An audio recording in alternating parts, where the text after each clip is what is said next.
chaos. Pippin acts first. When one of the apostles goes after Casca, he jumps in without hesitation, smashing it and buying her time. More enemies close in and he stays behind to hold them off. He plants himself there and refuses to move, even knowing how it's going to end. They tear him apart, and it doesn't stop there.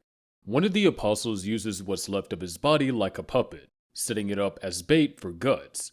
Guts runs towards him thinking he's still alive, only to see the body ripped apart before he can get there. Juno stays with Casca the entire time. His body is already wrecked, his arms barely usable, but he keeps going. He keeps protecting her and pushing forward even when he's clearly at his limit.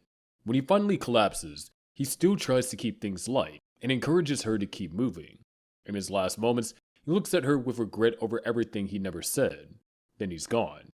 Guts keeps fighting through all of it. He cuts down apostle after apostle, but they just keep coming. He finds Gaston barely alive, holds onto him for a moment, and then watches him die in one of the worst ways possible as an apostle bursts out from his body.